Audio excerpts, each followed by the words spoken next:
Assalamualaikum warahmatullahi wabarakatuh.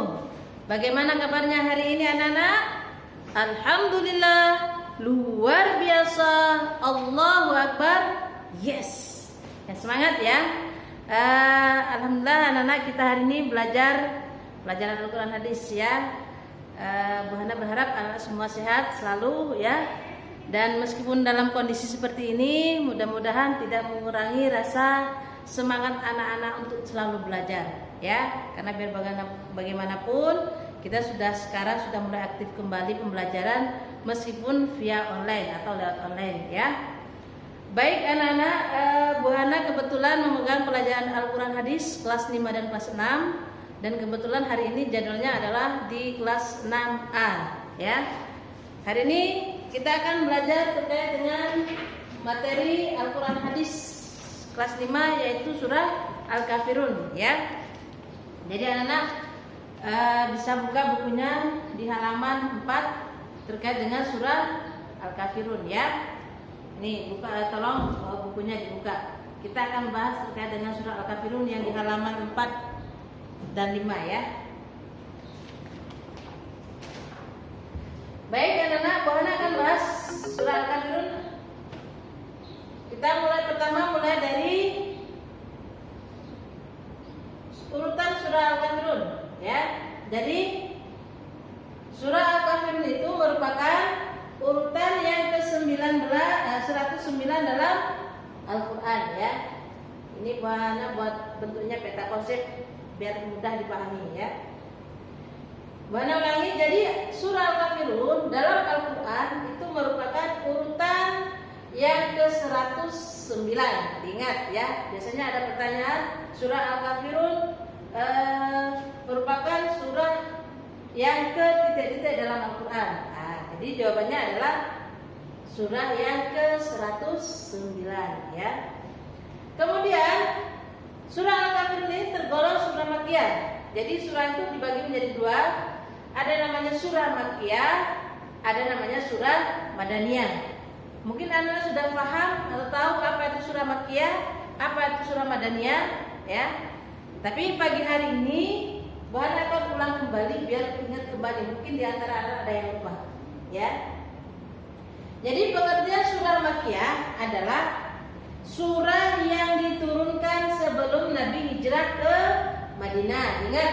Jadi kalau ada pertanyaan, jelaskan pengertian surah Makkiyah atau Madaniyah. Jadi surah Makkiyah adalah surah yang diturunkan sebelum Nabi hijrah ke Madinah atau surah yang diturunkan di kota Mekah. Dan ciri-cirinya itu biasanya suratnya pendek-pendek, termasuk adalah surat Al-Kafirun ya. Kemudian surah Madaniyah. Surah Madaniyah itu artinya surah yang diturunkan setelah atau sesudah Nabi hijrah ke Madinah. Ingat ya. Jadi surah Madaniyah itu adalah surah yang diturunkan setelah Nabi hijrah ke Madinah atau pada saat Nabi Muhammad sudah ada di Madinah. Dan ciri-cirinya biasanya itu panjang-panjang dan diawali biasanya mengajak kepada orang-orang yang beriman. Ya. Kemudian contohnya ya, contoh kalau surah Madinah itu surah panjang-panjang juga termasuk surah apa itu dalam Al-Qur'an juz 30 An-Nasr ya. An-Nasr itu tergolong surah Madaniyah. Kenapa? Karena An-Nasr ini diturunkan setelah Nabi hijrah ke Madinah. Itu salah satu contoh surahnya pendek tapi itu diturunkan setelah Nabi hijrah ke Madinah ya.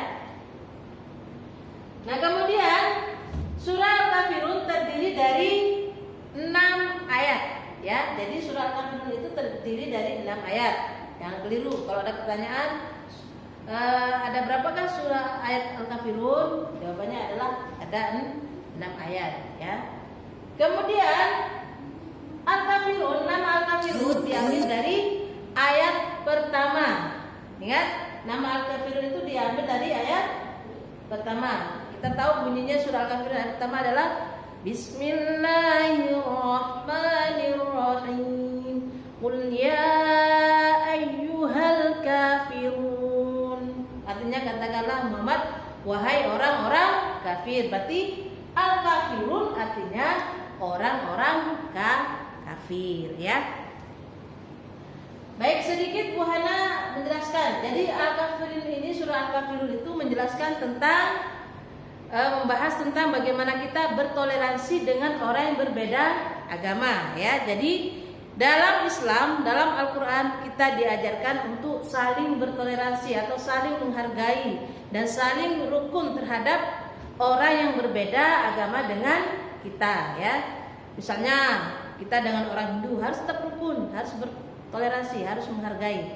Tidak boleh menghina apa yang mereka sembah. Biarkan mereka menyembah apa yang mereka sembah. Karena itu sudah ada keterangannya nanti di surah Al-Kafirun ya.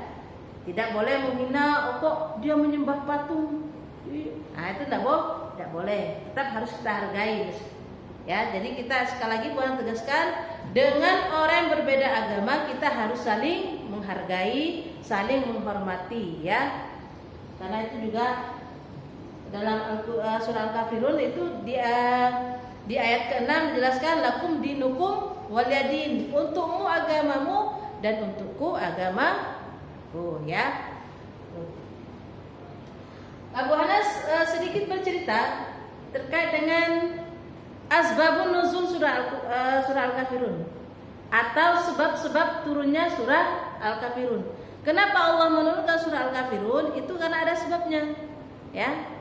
Jadi sebabnya Allah menurunkan surah Al-Kafirun yaitu zaman dahulu, pada zaman Nabi, kita tahu bahwa orang-orang Quraisy ini adalah kaum yang sangat membenci terhadap ajaran agama yang dibawa oleh Nabi, yaitu ad-dinul Islam, yaitu agama Islam.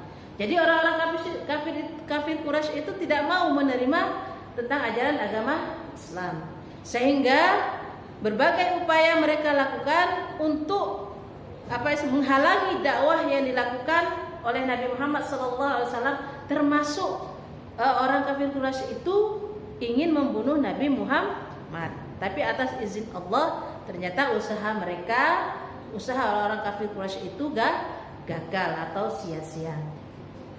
Nah, dengan berbagai upaya atau cara yang dilakukan oleh orang-orang kafir Quraisy ini tidak berhasil, maka mereka menggunakan cara yang halus. Dengan cara bagaimana? Mereka datang menemui Nabi Muhammad SAW. Mereka menyampaikan, wahai Muhammad, tujuan kami datang ke sini adalah ingin mengajak kamu untuk menyembah Tuhan yang kami sembah. Begitu juga sebaliknya nanti, kamu harus menyembah Tuhan yang kami sembah. Ya, jadi caranya seperti ini, kata orang-orang kafir Quraisy, tokoh-tokohnya itu. Tahun ini misalkan, tahun ini saya menyembah Tuhan yang kamu sembah. Tahun berikutnya kamu menyembah Tuhan yang saya sembah. Jadi misalkan tahun ini orang kafir Quraisy menyembah Allah, tahun berikutnya orang Islam menyembah berhala. Seperti itu. Sehingga turunlah Allah menurunkan surah Al-Kafirun. Qul ya ayyuhal kafirun, katakanlah Muhammad, wahai orang-orang kafir, la a'budu ma ta'budun, aku tidak akan menyembah apa yang kamu sembah. Seperti itu ya kalau lebih. Nanti kita bahas terkait dengan minggu berikutnya atau pertemuan berikutnya terkait dengan isi kandungan surah Al-Kafirun ya. Baik, Bu Hana akan membacakan surah Al-Kafirun ya. Minggu depan insya Allah kita hafalkan surah Al-Kafirun dan terjemahnya ya. Jadi hari ini saya yakin anak-anak sudah hafal surah Al-Kafirunnya, tinggal bagaimana anak-anak menghafalkan artinya ya. Jadi upayakan menghafalkan artinya itu setiap hari satu ya. Jangan jadikan satu hafalan satu hari 6 ayat itu jangan. Lebih baik istilahnya dicicil menghafalkan biar anak-anak mudah ya. Misalkan hari ini arti surah Al-Kafirun ayat pertama, besoknya surah Al-Kafirun ayat kedua dan terjemahnya, seperti itu ya. Biar anak-anak lebih mudah